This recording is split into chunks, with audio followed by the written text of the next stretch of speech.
नमस्कार विद्यार्थियों, श्रीमती मौरी देवी तापड़िया कन्या महाविद्यालय जसवंतगढ़ के यूट्यूब चैनल पर मैं फिर से आपका एक बार हार्दिक स्वागत करता हूं। मैं प्रवक्ता चंद्र प्रकाश गुर्जर।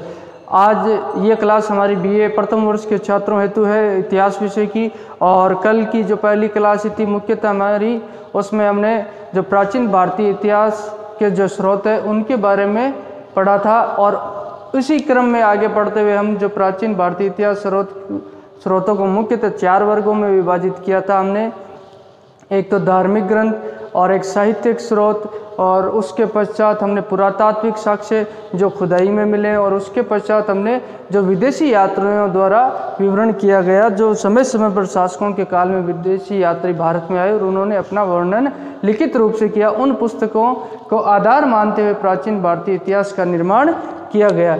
आज हम उसमें जो प्राचीन भारतीय इतिहास के स्रोतों को 4 वर्गों में धर्म ग्रंथ के तहत हम आने वाले जो उनको जो साहित्यिक स्रोत है उनको पढ़ रहे हैं, और धर्म ग्रंथ के तहत हमने वेदों को पढ़ लिया है, और धर्म ग्रंथ में ही हम ब्राह्मण ग्रंथों के बारे में पढ़ रहे हैं। ब्राह्मण ग्रंथों के बारे में जानकारी कर रहे हैं, ब्राह्मण ग्रंथ। और ब्राह्मण ग्रंथों में हमने वेदों को पढ़ लिया है, वेदों को और जो ब्राह्मण जो इनके उपभाग है ब्राह्मण, उनको भी पढ़ लिया है। और आज हम क्लास में पढ़ने वाले हैं आरण्यक। मुख्यतः आरण्यक वे ग्रंथ है, धर्म ग्रंथ है, जिनकी जो जंगल में बैठकर जो ऋषि मुनियों के द्वारा रचना की। अरण्य यानी क्या होता है? अरण्य यानी जंगल।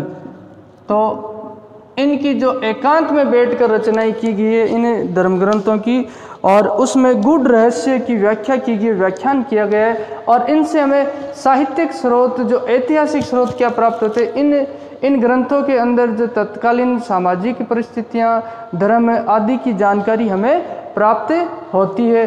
तो आरण्यक का मतलब है जो जंगलों में बैठकर जिनका जो रचना की गई है उन्हें ही आरण्यक ग्रंथ कहा जाता है।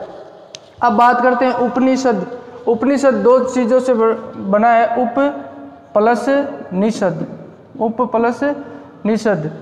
उप यानी समीप होता है, उप का अर्थ होता है समीप, और निषद का अर्थ होता है बैठकर। गुरु के समीप बैठकर जिसका गहन अध्ययन किया जाता है उसे उपनिषद के। इन उपनिषदों का निर्माण है गुरु और शिष्य के मध्य जो संवाद है उसी के तहत किया गया है। अब बात हमारी जो उपनिषद की है, जो गुरु के समीप बैठकर एकांत में सीखी जाती है, ये ज्ञानमार्गी रचना कहलाती है। उप यानी समीप होता है और निषद यानी बैठना होता है। तो ये बैठकर जो गुरु के समीप बैठकर एकांत में सीखी जाती है, ये ज्ञानमार्गी रचना है। उपनिषदों में पराविद्या ब्रह्म विद्या का ज्ञान है। इसमें आत्मा, परमात्मा, जन्म, पुनर्जन्म, मोक्ष इत्यादि विषयों पर चर्चा की गई है। ये ग्रंथ किसी एक लेखक अथवा एक काल की रचनाएं नहीं है, अपितु भिन्न भिन्न समय में अनेक विद्वानों एवं विचारों के बौद्धिक योगदानों का परिणाम है। उपनिषद से ये जो हम समझे जो पराविद्या, जो ब्रह्म विद्या के बारे में कहा गया है, और ये जो रचनाएं हैं किसी एक व्यक्ति विशेष रचनाकार की नहीं, भिन्न भिन्न समय और कालों में जो रचनाएं की गई है उस ऐतिहासिक कालक्रम, जो घटनाक्रम के बारे में हमें जानकारी मिलती है। अब बात करते हैं वेदांग की। ये ब्राह्मण ग्रंथ के तहत जो अपन धार्मिक ग्रंथ पढ़ रहे हैं, धार्मिक ग्रंथों में, धर्म ग्रंथों में जो ब्राह्मण ग्रंथ पढ़े, उसके पश्चात हम जैन ग्रंथ, बौद्ध धर्म ग्रंथों की भी पढ़ेंगे। तो वेदांग की बात की जाए तो वेदांग के 6 प्रकार के होते हैं मुख्यतः, और इनको 6 भागों में विभाजित किया। 6 वेदांग: शिक्षा, कल्प, व्याकरण, निरुक्त, छंद, ज्योतिष।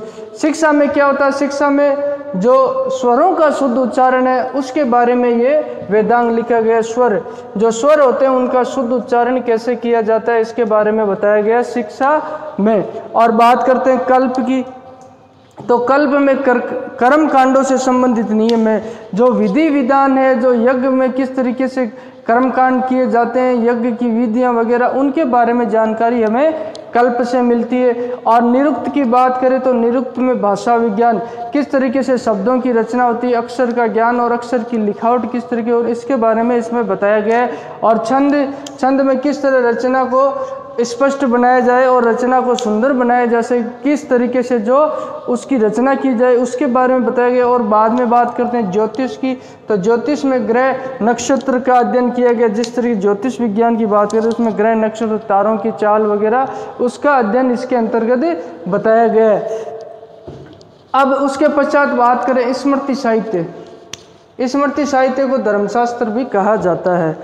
अब स्मृति साहित्य से आप क्या समझते हो? स्मृति साहित्य एक तरीके से जो कानून की पुस्तक है और एक जो विधि संहिता ही आप समझ सकते हो, जो भिन्न भिन्न समय भिन्न भिन्न कालों में इनकी रचना की गई। जैसे मनु स्मृति है, याज्ञवल्क्य स्मृति है, पाराशर स्मृति है और नारद स्मृति है। इसमें क्या किया जाता है, तत्कालीन परिस्थितियों में जो सामाजिक स्थितियाँ होती है उनमें किस तरीके के कानून लागू थे, किस तरह के विधान थे। पिता और पुत्र में संपत्ति, जो पिता की संपत्ति है उसमें पुत्रों का अधिकार कितना है, उसमें जो पुत्रियों का अधिकार कितना है, उसके पश्चात पत्नी का क्या अधिकार है और किस तरीके जो अपराध के लिए कौन सा दंड होना चाहिए। और इसमें चारों वर्णों के अलग अलग जो कर्तव्य है उनका भी निर्धारण किया गया। जैसे चारों वर्णों की बात करें तो हम ब्राह्मण, क्षत्रिय, वैश्य, शूद्र, उन चारों धर्मों को किस तरीके का व्यवहार करना चाहिए और उनके द्वारा किए गए अपराध के लिए कौन सा दंड निश्चित होता है। इस तरह की बातें जो इन स्मृतियों में लिखी गई, इस तरह। और तत्कालीन समय में उसके पश्चात इन स्मृतियों पर कई तरह की टीका भी लिखी गई। टीका से आप क्या समझेंगे? टीका से जो इनकी व्याख्या की जाती है और उपग्रंथ इनके ऊपर लिखा जाता है उसे टीका कहा जाता है। इन ग्रंथों में कानून विद्या का जो उल्लेख किया गया है। उसके पश्चात महाकाव्यों की रचना ही, तो भारत में दो महाकाव्य वो सभी को पता है जो प्रचलित है, एक तो रामायण है, एक महाभारत है। और रामायण की रचना श्री वाल्मीकि ने की और रामायण का सीरियल अभी जो लॉकडाउन के दौरान सभी ने छात्रों ने देखा होगा। अब इन चीज़ों से हमें प्राचीन भारतीय इतिहास के बारे में क्या जानकारी मिलती है? मुख्यतः हमारा पढ़ने का उद्देश्य यही है, जो ये धर्म ग्रंथ है ये हमें प्राचीन भारत के इतिहास को जानने में किस तरीके से सहायक होते हैं, ये किस तरह के स्रोतों और साधनों का काम करते हो। तो रामायण की बात करें तो रामायण की रचना वाल्मीकि जी के द्वारा की गई, वाल्मीकि जी के द्वारा की गई और वाल्मीकि जी के द्वारा की गई ये कहा जाता है। और इसका मुख्यतः रचना काल देखा जाए तो रचना काल इसका 5वीं सदी ईस्वी पूर्व से लेकर, जब उत्तर वैदिक काल समाप्त हो जाता है 5वीं सदी ईस्वी पूर्व से लेकर 1200 ईस्वी तक, जब तक दिल्ली सल्तनत की स्थापना होती तब तक इस समय में विभिन्न जो लेखक है, रचनाकार है और उनके द्वारा इसमें रामायण की रचना की जाती है। और इसमें श्लोकों की संख्या धीरे धीरे काल समय के साथ साथ बढ़ती जाती है। शुरू में इसमें कहते हैं 6000 श्लोक थे और फिर इसमें श्लोकों की संख्या बढ़कर 12000 हो गई। उसके पश्चात इनमें श्लोकों की संख्या बढ़कर 24000 हो गई। और रामायण में भी क्या, रामायण में भी आपने देखा होगा रामायण के सीरियल को। रामायण में जो उस समय क्या राजनीतिक परिस्थितियाँ रही, क्या आर्थिक परिस्थितियाँ कैसी थी, भौगोलिक क्षेत्र कौन कौन से जनपद थे, कहाँ कौन शासक था, इसके बारे में बताया जाता है। और सामाजिक जीवन कैसा था, महिलाओं की क्या स्थिति थी और समाज में जो निचले तबके के लोगों की क्या स्थिति थी, व्यापारी वर्ग की क्या स्थिति, ये चीज़ें हमें इतिहास को जानने में सहायक सिद्ध होती है और हमारी सहायता करती है। इसलिए इनको साहित्यिक जो स्रोत है उनमें रखा जाता है। धर्म ग्रंथों के माध्यम से हमें प्राचीन भारत के इतिहास को जानने में काफ़ी कुछ मदद मिलती है। अब बात करते हैं महाभारत की। ये महाभारत काव्य भी आपने देखा होगा, महाभारत का सीरियल जो अभी भी आया था लॉकडाउन के दौरान। तो महाभारत भी ऐसा जो ग्रंथ है उससे भी हमें जो प्राचीन भारत के इतिहास को जानने में काफ़ी मदद मिलती है। और महाभारत की बात करें तो इसके रचयिता आपको भी पता होंगे वेदव्यास जी है। इसके रचयिता कौन बताते हैं? वेदव्यास जी। इसमें जो कौरव और पांडवों की कहानी लिखी गई है और उसी कहानी के दौरान जो किस तरीके से घटनाक्रम घटित होता है और उनके बीच में युद्ध और संघर्ष होता है। तो इससे जानने का हमारा मूल उद्देश्य क्या है कि इस महाभारत में जो उस समय क्या सामाजिक स्थितियाँ रही है, क्या राजनीतिक स्थितियाँ रही है, क्या आर्थिक स्थितियाँ रही है और समाज में किस तरह के नियम कानून विधि लागू थी। और महाभारत में जब शुरुआत में 8800 श्लोक थे श्लोक, तो उसका नाम जय रहा। और उसके बाद इसमें 24,000 श्लोक हो गए, तो उसके बाद इसका नाम भारत पड़ गया। और उसके पश्चात 1,00,000 श्लोक हुए तो इसका महाभारत नाम पड़ा। और जय ये मतलब विजय से संबंधित ग्रंथ है, इसमें विजयों का वर्णन है, विजय से संबंधित ग्रंथ है, तो इसे एक तरीके से विजय संहिता भी कहा जाता है। और इसकी रचना की बात करें तो इसका रचना काल भी 10वीं सदी ईस्वी पूर्व से लेकर 4वीं शताब्दी तक मानता है। और ये महाभारत से ज़्यादा प्रमाणित पुस्तक मानी जाती, रामायण से ज़्यादा प्रमाणित पुस्तक महाभारत को माना जाता है, क्योंकि इसका रचना काल जो काफ़ी पहले का है। और इसमें इसका रचना काल देखोगे तो 12वीं शताब्दी तक इसकी रचना रामायण की होती रही। तो सबसे ज़्यादा प्रमाणित ग्रंथ महाभारत को माना जाता है। इसमें जो घटनाक्रम घटित हुए थे उनमें कुछ उनके साक्ष्य और प्रमाण भी हमें वर्तमान समय में मिले हैं। और उसके पश्चात बात करें पुराणों, तो पुराणों की संख्या बताई गई है 18। पुराण हमारे जो पुराण किस तरीके से हमें भारतीय इतिहास को जानने में सहायक, इसकी बात हम करते हैं। तो पुराणों की बात करोगे तो आप पुराणों में जो विष्णु पुराण है, गरुड़ पुराण है, मत्स्य पुराण है, मार्कंडेय पुराण है, इनका नाम आता है। और इनसे हमें कैसे सहायता, अब तुम बात करोगे विष्णु और जो मत्स्य पुराण हो रहे हैं, यहाँ पे आप मत्स्य पुराण भी लिख सकते हो। मत्स्य पुराण, कई पुराण है, मूल 18 पुराण माने जाते हैं। उनमें क्या होती है, हमें गुप्त काल की जानकारी मिलती है। और उसमें मौर्योत्तर काल की जानकारी मिलती है, मौर्य काल से पहले की जानकारी, घटनाक्रम हमें जानने को मिलता है। और पुराणों के अंदर एक बात वो भी बताएगी, सृष्टि किस तरीके से सृष्टि की रचना हुई और किस तरीके से प्रलय आया। सृष्टि की रचना और सृष्टि की समाप्ति के बारे में भी बताया जाता है। और उसमें पुराणों में ये भी बातें बताई जाती है कि जो किन किन शासकों ने किस किस समय शासन किया, और उनकी वंशावलियों का वर्णन भी पुराणों में मिलता है। और पुराणों में कालों का भी विभाजन किया जाता है कि किस काल में कौन कौन से समय, किन किन शासकों में समय का विभाजन भी इनमें किया जाता है। ये हमने एक तरीके से ये देखा है कि ये जो ग्रंथ है, धर्म ग्रंथ वगैरह, ये प्राचीन भारतीय इतिहास को जानने में हमारी किस तरीके से मदद करते हैं, ये स्रोत हमारे कैसे काम आते हैं, इनकी गहराई में हमें नहीं जानना है, इनका जो क्लासिफिकेशन ज़्यादा नहीं करना है। ये हमें मूलतः इतना ही जानना है कि ये जो प्राचीन स्रोत है, जो प्राचीन धर्म ग्रंथ, वो हमें इतिहास को जानने में किस तरीके से सहायक सिद्ध होते हैं। तो इतिहास को जानने में ऐसे सहायक होते हैं कि इनसे हमें उस समय में, हालांकि ये पूर्णतः प्रमाणित नहीं माने जा सकते, लेकिन उस समय का जो तत्कालीन घटनाक्रम होता है उसकी थोड़ी न थोड़ी झलक हमें इसमें देखने को मिलती है। और उसके आधार पर हमें उसका समालोचन करते हुए, आकलन करते हुए उसका उपयोग करना चाहिए।